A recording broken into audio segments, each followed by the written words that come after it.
بسم الله الرحمن الرحيم، والصلاة والسلام على أشرف المرسلين سيدنا محمد صلى الله عليه وسلم. أهلا بيكم في يوميات أماني وعلاء. احنا بقى النهاردة قلنا هنعمل، احنا شوينا البولتي، النهاردة بقى هنشوي بوري. بصوا البوري، أنا عندي زي فريق بيحب البوري مفتوح أهو، زي ما انتوا شايفين أهو مفتوح ازاي، فتحته ونضفته. وفي فريق بقى الحاج علاء بيحبه مقفول اهو. بصوا اهي، شوف السمكية عاملة ازاي، بصوا للسمكة، شايفين السمكة بتبص لك ازاي، تتكلم تتنور. ايوه هي بتقول لي كلني يلا. الحاج علاء بيموت بتحب السمك. السمك ايه المقفول عشان الحاج علاء، والمفتوح ايه للاولاد.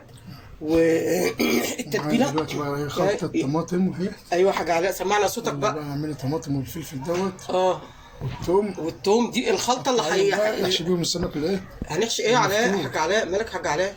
نحشي السمك المفتوح بطنه، المفتوح بطنه مش بطنه، نحشي بقى طماطم وفلفل. طيب وهنضرب للخلطه بقى والثوم معانا والليمون وطماطم وفلفل بقى وكده. ماشي ماشي ماشي حاج يعني علاء. نقطع الحاجات دي بقى ونرجع تاني احشيها. ماشي خلاص على كده. دلوقتي بقى بعد ما قطعنا الخضار اللي نحشيه في السمك، طماطم وفلفل وبصل وعود بقدونس وكزبره، وضربنا الفلفل الاحمر في الخلاط، والمكونات اللي قلنا عليها ناخد منه معلقه كده ونحطها على حط شويه تاني يا حاج علاء عشان يبقى مشطشط. لا عشان ما يبقاش حامي. لا برضو الشطشطه بتبقى حلوه. انت حطيت ملح هنا او حاجه؟ لا ملح، لا لسه بقى ملح اهو. هنحط ايه بقى؟ ملح وفلفل اسمر وملح وكمون كزبره. وكزبره اوكي. ده اللي هو مش محشي، الفرصه دي اللي هو ايه؟ المحشي اللي هو مفتوح بطنه. المفتوح بطنه ايوه. ودي اللي هنحطها نبقى على النار نسقي بيها. عصرنا هنا الليمون طبعا، على الليمون عصرناه بس نجيب القشر بتاعه عشان نحطه فين؟ في الصينيه نخش بيها الفرن. حاج علاء واللي هي ودي الخلطه عندنا دي، الرده اهيت. الخلطه دي هنحطها على النار بقى في حله في صينيه بتغلي عشان لما تطلع من الفرن نسقي منها بقى. ماشي. لازم تبقى سخنه. في رده اهيت، رده ناعمه. رده ناعمه. هناخد بقى السمك كده اللي يتنضف بطنه. ماشي. نحشي كده. بسم الله الرحمن الرحيم. بسم الله بسم الله كده. ناخد بقى نبدره كده بالرده. مش عشان يعني ايه من هواة السمك فلازم بقى اهتم بالسمك. انا بحب يعني ايه، اهتم في هواة السمك اللي احب اعملها، يعني ليها تفاصيل كده معايا وتكات كده، حاجات طبيعيه حلوه. امسك السمك كده علشان الرد اهي الصينيه كده. ماشي كمان واحده اهو عشان بس ما نزلتش الفرصه دي. ماشي كده. وراس السمك يا حاج علاء على فكره عشان ما راس السمك كله محشي. ناخد رده كده، نعمل كده رده. البوري ده من الاكلات اللي المفروض تبقى اساسا بطنه مقفوله، بس العيال نعمل كده. نخلص بقى الباقي نرجع لكم تاني ندخله الفرن واوريكم لما يطلع ان شاء الله بالسلامه. بسم الله الرحمن الرحيم. رجعت لحضراتكم ده اهوت تاني اهوت بعد ما ايه ما حشيت السمك بقى وعملته بالرده زي ما انتم شايفين كده، وفي الصينيه اهوت ندخل الفرن تحت الشوايه.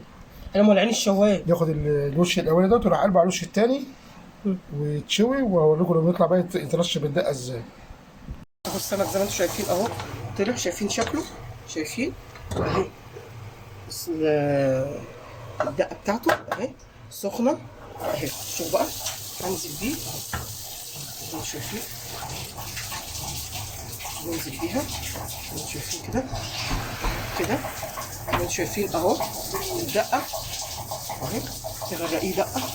بصوا شوفوا الدقه اهي، شايفين وهو سخن، وهو سخن، والدقه بتاعتنا سخنه ازاي اهي زي ما انتوا شايفين اهو اهو اهو.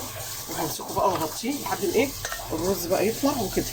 انتوا شايفين اهو، شايفين احلى سمك مشوي بوري هتعملوه زي ما انتوا شايفين اهو، شايفين كده اهو. ادينا ايه بقى، خلصنا الشويه. شايفين شكل السمك عامل ازاي؟ شايفين الشكل؟ بسم الله ما شاء الله. شايفين ازاي وطري وجميل ازاي؟ شايفين السمك عامله ازاي؟ بسم الله ما شاء الله. اهي شايفين السمك عامل ازاي؟ بسم الله ما شاء الله عليه. شايفين الجمال؟ اهي شايفين السمكه عامله ازاي؟ اهي بسم الله ما شاء الله. بنشوي بقى على الشوايه بتاعت البوتاجاز بدون ايه، بدون دخان، بنظافه. طبعا انت غاسله السمك بتاعك وعارفه الحاجه اللي انت حطاها ايه، دي ابسط حاجه. ودي معانا عملنا رز ابيض، وعملنا برضو خلطه السمك، بس دي كنت سايباها في الخلاط عشان ما تتزفرش، وكده تبلتها. وهي زي ما انتم شايفين عملتي وجبه جميله لعيالك، نظيفه مش مكلفه قوي. ونتمنى منكم اللايك والشير والاشتراك في قناتي. مع الف سلامه.